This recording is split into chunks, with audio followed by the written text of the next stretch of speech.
제가 실제로 사건을 진행해 보면 담당 공무원분들께서 무조건 처분을 해야 된다 이런 입장을 가지고 계신 건 아닙니다. 그런데 아무래도 담당 공무원도 이제 본인이 임의로 판단할 수는 없기 때문에 의견을 제출할 때 담당 공무원의 결재권자를 설득할 수 있는 그런 근거를 잘 마련해서 제출하는 것이 꼭 필요합니다.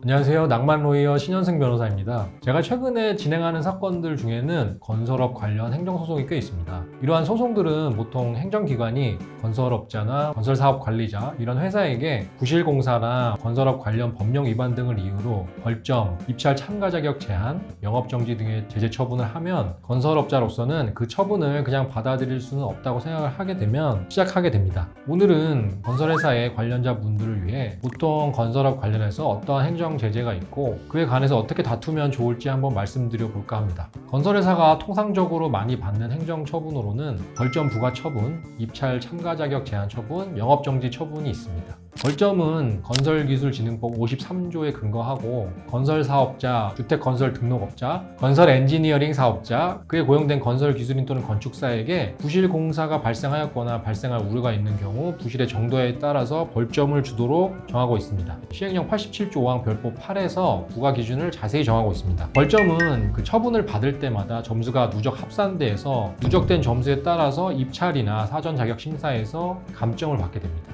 입찰 참가 자격 제한 처분은 국가계약법이랑 지방계약법에서 정하고 있는데요. 중앙관서의 장이나 지자체장이 공사가 부실 조작 또는 부당, 부정하게 이행된 경우에 입찰 참가 자격 제한 처분을 할 수 있습니다. 그 처분을 받은 기간 동안에는 국가나 지자체, 공공기관에서 발주하는 공사에 입찰하거나 수의계약을 체결할 수 없습니다.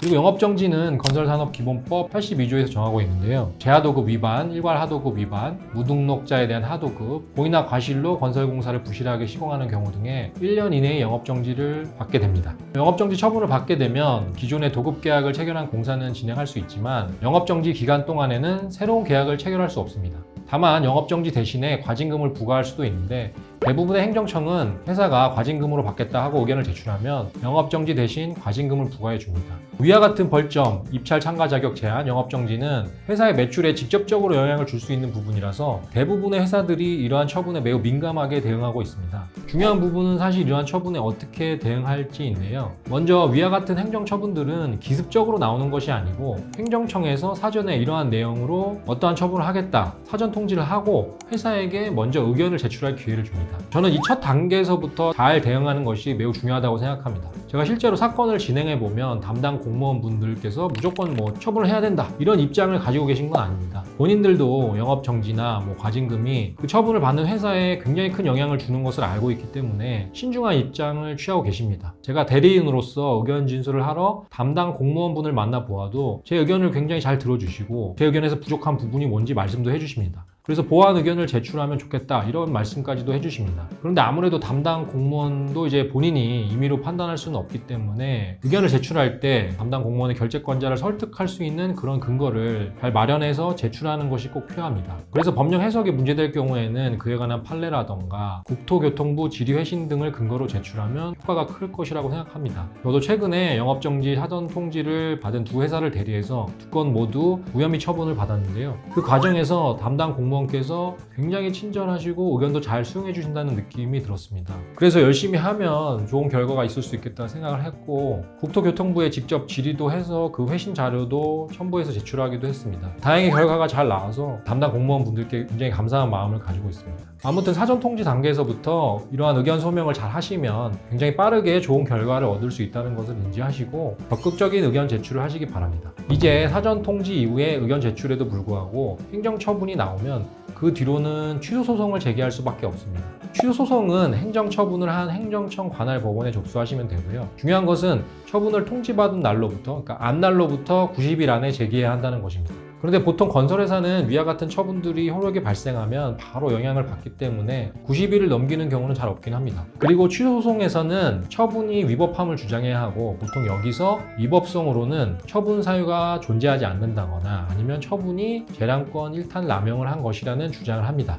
이 처분 사유의 부존재는 이제 나는 부실하게 공사한 사실이 없는데 행정청이 부실 공사로 판단한 경우에 부실하게 공사한 사실이 없으니까 처분 사유가 없다고 주장하는 것이고요. 재량권 일탈 남용 남용은 그 처분으로 달성하려는 공익과 처분을 받은 개인이, 그러니까 회사도 개인이죠. 개인이 있게 되는 불이익을 비교 형량해서 개인이 불이익이 달성하려는 공익에 비해서 지나치게 크다. 이런 경우에는 재량권 일탈 남용한 것이다 라고 주장하는 것입니다. 그런데 사실 벌점이나 입찰 참가 자격 제한 처분, 그리고 영업정지 처분은 개별적인 사유와 그에 따른 벌점 점수, 제한 기간, 영업정지 기간이 좀 세부적으로 나눠져 있기 때문에 재량권 일탈 남용을 주장하기는 거의 불가능하다고 보시면 됩니다.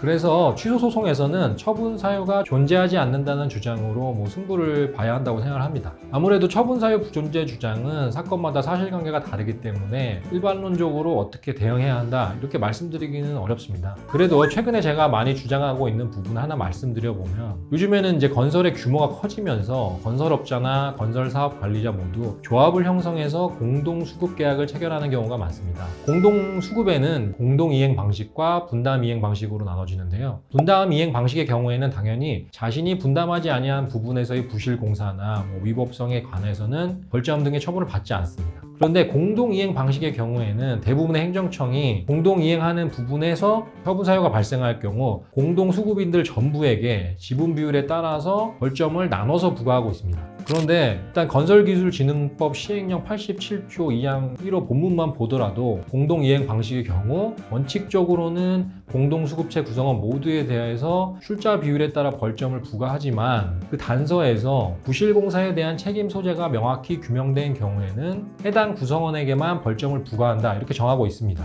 이런 내용은 국가계약법 시행령 제76조 3항의 입찰 참가 자격 제한 처분에 관할 수도 있고요. 건설산업기본법 80조 1항 별표 6 제1의 과목에서도 영업정지에 관하여 유사하게 규정하고 있습니다. 이렇게 공동이행 방식의 공동수급이라고 하더라도 자기 책임의 원칙에 따라 처분 사유에 관한 책임이 없는 공동수급인은 처벌의 상대방에서 제외되어야 합니다. 그러나 행정청으로서는 공동수급인들의 내부적인 계약이 어떤지 잘 모르고 그중 누가 책임이 있는지 없는지 잘 모르기 때문에 일단 전부에게 벌점을 부과하고 있는 것입니다. 따라서 계약서에 포함된 기술자 배치표 등과 같이 공동수급체 사이의 내부적인 이행 분담 부분을 정한 문서가 있다면 그 문서를 제출해서 자신이 특정 부분에 관해서는 이행하지 않았다는 점을 입증하시면 좋습니다. 그런 입증 자료와 함께 제가 말씀드린 법령을 제출하면서 자기 책임 원칙 위반에 위법한 처분이다 이렇게 주장하실 수 있습니다.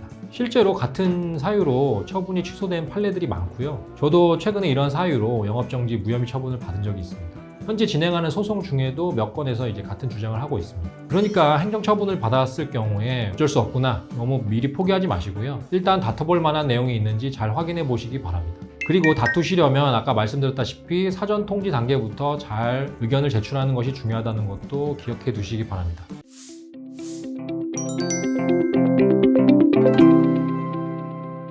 제가 원래 이제 소송보다는 합의를 좀 추구하는 스타일인데요. 행정처분은 사실 소송이 아니면 사전 통지 이후 의견서를 내는 것 말고는 특별히 다른 절차가 없습니다. 더구나 취소 소송은 제척 기간에 제한도 있으니까요. 행정처분을 받았는데 억울한 점이 있다면 미루지 마시고 바로 의견서 제출과 소송을 검토해 보시기 바랍니다. 다음 시간에는 행정처분에 대한 집행정지 신청에 관해서 말씀드리도록 하겠습니다. 오늘 영상이 도움이 되셨다면 구독과 좋아요 부탁드립니다. 감사합니다.